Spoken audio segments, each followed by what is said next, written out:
On October 12, 1987, a call to 911 came in from the Niagara Hotel on Vancouver's West Pender Street. West Pender is a street that I don't think I've ever been on, but if you are familiar with the area, you can tell us if the reviews on Reddit of the street are at all accurate. Incognito writes, honestly, if you're male, white, and big, it's not that bad. If you're not those things, though, brace for harassment of the physical, sexual, or racial variety. You'll be relatively safe. The addicts aren't that dangerous. Most couldn't find their own butthole if they farted. What won't be safe is your stuff. If it's not bolted down, it'll be stolen. Sometimes even if it's bolted down, it will be stolen. If it's nice, it'll be vandalized. If it's vacant, it'll be lived in. When it's done being lived in, it'll be shit in. Which brings me to my next points, noise and smell. I hope you're a heavy sleeper because often you'll be woken up by the crackhead mating call. Then in the morning, you'll play the game, is the poo I stepped on human or dog? So I don't know how accurate that is, but it's located very close to East Hastings Street, which was Willie Picton's hunting grounds for women fighting addiction battles. When police arrived at the hotel, they found the naked and deceased body of Vanessa Lee Buckner. And Vanessa had very recently lost custody of her newborn child, who had been born dependent on drugs, and Vanessa was known to have been an alcoholic. She was also have known to have been depressed over the loss of her baby girl. And Vanessa had spent the previous evening in the company of Gilbert Paul Jordan, who had witnessed Vanessa get extremely inebriated over the evening, and when she passed out, and black liquid started to ooze from her mouth, he hightailed it out of there to leave her to die alone. And Vanessa's blood alcohol was 0.91, which is the equivalent to about 30 ounces of hard liquor in a 12-hour period. Now, according to the Cleveland Clinic, just to kind of give you some perspective on this, obviously 0.0 is sober. At 0.05, you might have some impairment to your alertness and judgment. At 0.15 is usually when you start to throw up. A blood alcohol of between 0.3 and 0.4, you're likely going to have some alcohol poisoning. It's potentially life-threatening and experience a loss of consciousness. And any blood alcohol over 0.4 is potentially fatal blood alcohol, and you are at risk of coma and death from respiratory arrest, which is the scientific term is absence of breathing. So in other words, fancy pants talks for you're dead. So according to them, you can build a tolerance to the effects of alcohol, but your blood alcohol is the same. Police ruled Vanessa's death an accident. She had died by inhaling the gastric contents of her stomach, causing a failure to breathe. But hearing Gilbert's name connected to her made them kind of wonder if there was maybe something a little more sinister going on.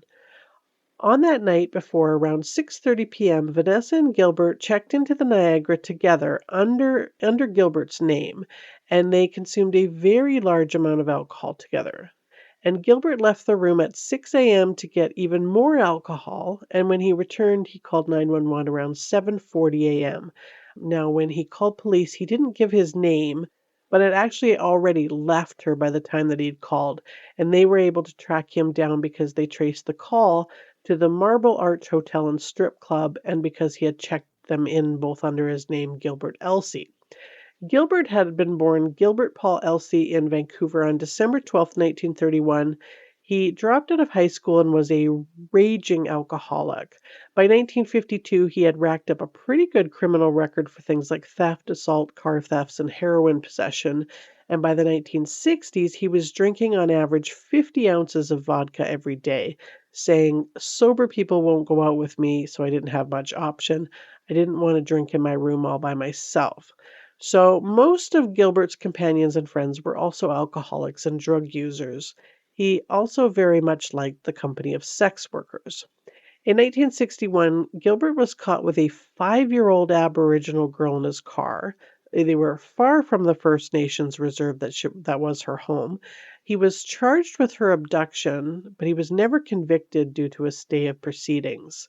On Boxing Day, which is the day after Christmas, that same year, he got so drunk that he had threatened to jump from the Lionsgate Bridge and held up traffic for several hours before giving up and then just walking away. At the trial for this, because back in the 1960s it was a crime to attempt suicide and causing a disturbance to traffic, he got himself in contempt charges for giving the judge a Nazi salute. In 1963, he lured two women to his car by offering them booze. He was charged with rape and theft, which he was convicted of on the theft charge, but acquitted on the rape, probably because they'd been asking for it, which is sarcasm, not my actual thoughts, just FYI.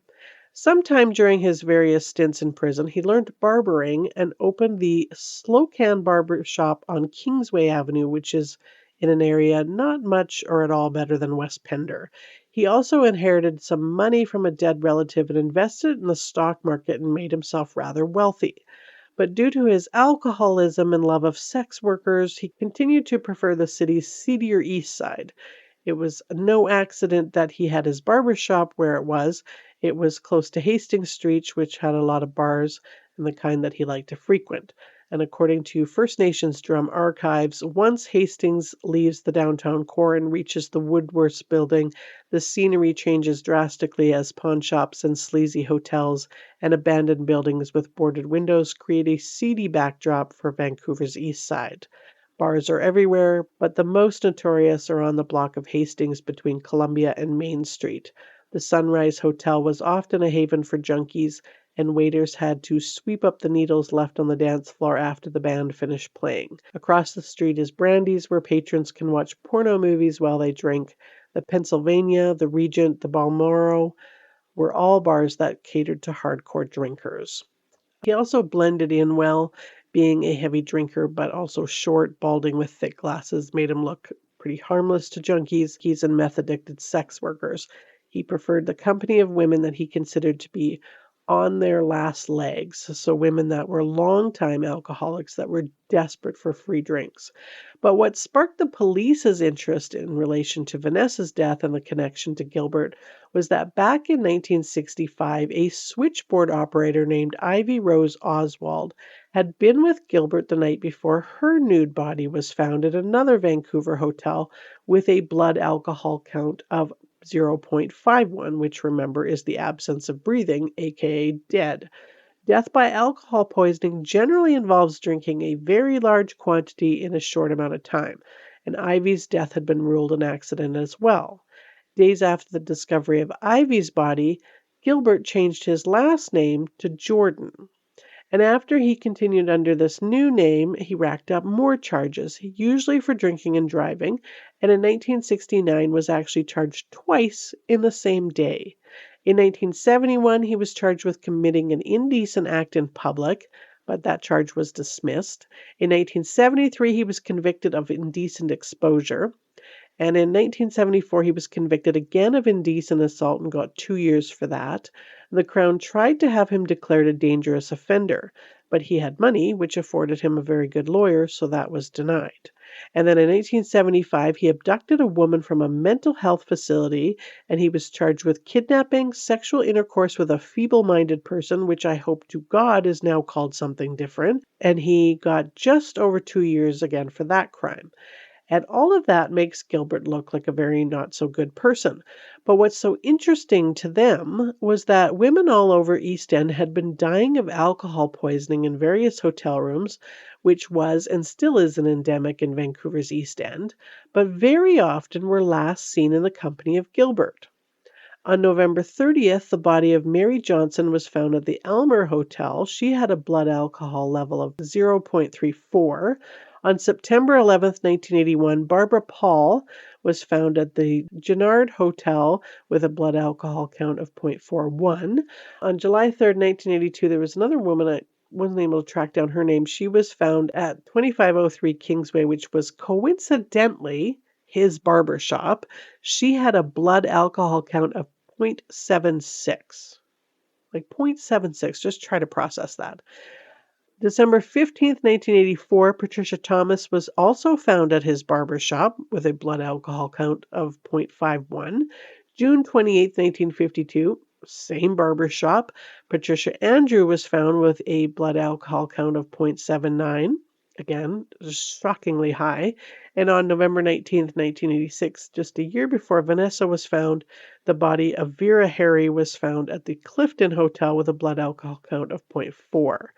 And 1 month after Vanessa's death, the police were called to another rundown hotel in the East End to collect the body of Edna Shade, who was also found nude, and this time police found out that she was in the company of Gilbert through fingerprints that were left in the room. So Gilbert was actually put under surveillance to try and figure out what the heck was going on with him. But I just want to conjecture here a bit that had Vanessa Buckner not been a white woman, they might not have bothered looking into him any further. I'm just saying. And between October 12th and November 26th of 1987, they watched Gilbert as he would cruise around the East End and look for usually a First Nations woman because they are a vulnerable population and ask them back to a hotel. And usually the women were involved in the sex trade and were offered alcohol. And the police would listen to his conversations in the room with the woman.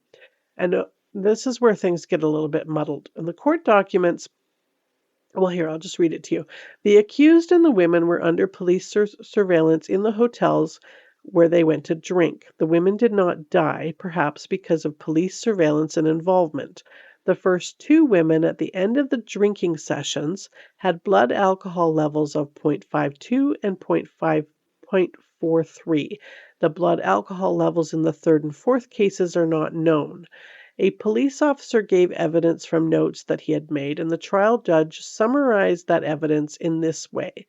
While listening outside of a hotel room doors, the accused was heard to say to various women such things as, "Have a drink, down the hatch, baby, $20 if you drink it right down. See, you're a real woman. Finish that drink, down the hatch, hurry right down. You need another drink? I'll give you $50 if you can take it. I'll give you 10, 20, $50, whatever you want. Come on. I want to see you get it all down. You get it right down. I'll give you the $50 and the $13. I'll give you $50. I told you that. If you finish that, I'll give you $75. Finish your drink, I'll give you $20, just etc., etc." So my question is, a blood alcohol count of 0.52, and how did the police let it get so bad? And how did they intervene in a way that Gilbert didn't know that he was under surveillance? Anyways, the first woman was Rosemary Wilson on November 20th, whom he took to the Balmoral Hotel. She's the one that had a blood alcohol count of 0.52. Then on the next night, it was Verna Chartrand at the Pacific Hotel. Her blood alcohol was the 0.43. On November 25th, so 4 nights after that, they watched him take Sheila Joe to the Rainbow Hotel and feed her booze for hours. And on the 26th, he took Mabel Olson to the Pacific Hotel. Now, don't get me wrong. I am glad that they intervened, and I'm glad that these 4 women survived. But I'm struggling to understand letting them be bait without their knowledge. I mean, it's kind of like they figured, well, they're First Nations and alcoholics anyway, so we'll try to stop it, but they're going to drink like that anyways. I don't know. The whole thing just feels really icky to me. And also, the First Nations drum reported that all 4 women were unconscious when they were rescued. But also icky is Gilbert's MO here. He's the one that I'm actually really mad at. So what Gilbert was actually charged with was manslaughter.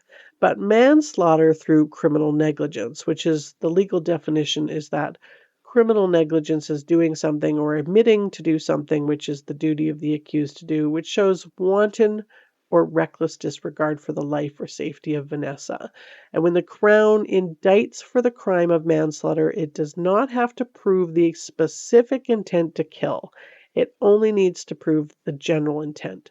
So proof of the unlawful act itself is sufficient proof of that general intent. Therefore, proof of criminal negligence on the part of the accused is sufficient to prove the general intent of Gilbert Paul Jordan, which is necessary for a conviction on the indictment charging manslaughter, which is a lot of blah, blah, blah. So basically, if you commit criminal negligence, like obviously just the fact that you were criminally negligent showed the intent that you knew that something really bad could happen. And Gilbert Jordan, as was now his legal name, was convicted of manslaughter and he was sentenced to 15 years. But then on October 1st, 1991, he filed, or his fancy lawyer that he could afford, filed 2 appeals, one for the conviction and one for the sentence. And the one about the conviction, his lawyer claimed, well, he appealed on a few different grounds. One was under Section 228 of the Criminal Code that no person commits culpable homicide where he causes the death of a human being by any influence of the mind alone or by any disorder or disease resulting from influence of the mind alone. And the second was that there was no evidence that Gilbert had actually caused Vanessa's death directly. It was argued that the trial judge said that alcohol was her cause of death, or at least a contributing cause of her death, and that he did not consider whether Vanessa voluntarily consumed the alcohol and that her voluntary consumption was a new intervening cause, which put an end to this chain of causation, starting with him giving her the alcohol. And the other grounds were a lot of legal blah, blah, blah, and that appeal was denied. As to the sentencing, his grounds for appeal were that the sentence on both counts was unduly harsh and excessive. And in addition, the court didn't grant any pretrial custody time. The court displayed little concern of the treatment programs that he had completed during the 4.5 months waiting trial, including his alcohol treatment. And he was successful in that appeal. So he got the 15 years reduced to 9, which really didn't matter because in the end he actually only served 6. And then he was back on the streets on probation, which restricted him to staying on Vancouver Island. In June 2000, he was charged with sexual assault, negligence causing bodily harm, and administering a noxious substance. And he immediately set about trying to change his name to Paul Pierce, because at the time in BC, you could apply for a name change without giving fingerprints or any kind of criminal background check. So under a new name, he wouldn't have these pesky charges hanging over his head. But that little loophole was shut by the province, and then they changed the law, and Gilbert dropped his application to change his name. So still going by Jordan, he was given only 30 days for those offenses, which seems completely ridiculous to me. But in 2002, he was charged with breach of probation when he was found drinking again and again in the company of a woman. And for that, he was given another 15 months with 3 years of probation. And in that case, he had invited a First Nations woman to his hotel in Port Renfrew to party and offered her money to stay and drink with him after she tried to leave. In January of 2003, he appealed that sentence, asking for a reduction of his probation period, feeling that the fact that at one point the woman had insisted on leaving, he said, well, then give me back my booze, meant that he had made attempts to correct his error in judgment. There's a couple of interesting things written in that appeal, though. One of them was that the appellate points out in ground that his previous indictable conviction was in 1988. So he's basically claiming, like, but I've been a good boy since 1988. He neglects to mention, however, that he was imprisoned for 6 years after that and was therefore unable to commit any criminal offenses during that time. The appellate says that the attempted breach should not thrust him into the most serious of offenders category. The judge said at that time, I disagree with that. The circumstances of count 1 replicate the pattern of conduct which led to the manslaughter conviction and the similar fact circumstances admitted as evidence in those proceedings. The manslaughter conviction followed the death of an Aboriginal woman after ingesting an extraordinary amount of alcohol while in the appellate's company. The similar fact evidence was that 10 other Aboriginal women, 6 of whom died, were found to have extraordinary high levels of alcohol after drinking with the appellate. The recognizance and issue here explicitly prohibited the appellate from being in the circumstances out of which the manslaughter conviction arose. The facts that the appellate was not successful in this case in luring the victim into his hotel to drink, and the Crown could not prove that she actually consumed any alcohol, do not, in my view, detract from the seriousness and dangerousness of the appellate's actions. Anyways, that whole thing was denied, and he stayed on his probation and then continued to breach his conditions. In August of 2004, he disappeared from Vancouver, and a Canada-wide warrant was issued for him. He was arrested later in Winnipeg, which is a bit of a distance from Vancouver Island, because word got out that on August 9th, he was binge drinking with a woman named Barb Berkeley at the York Hotel in Swift Current in Saskatchewan. Barb's friend Kathy took her to the hospital after finding she'd passed out, and Kathy said that she remembered Gilbert being there at this party with her, but he was acquitted of those charges. So 1 year later, on July 7th, 2006, Gilbert Paul Elsie Jordan died of, are you ready for it? This is 50 ounces of vodka a day since the age of 16 to 74. Natural causes.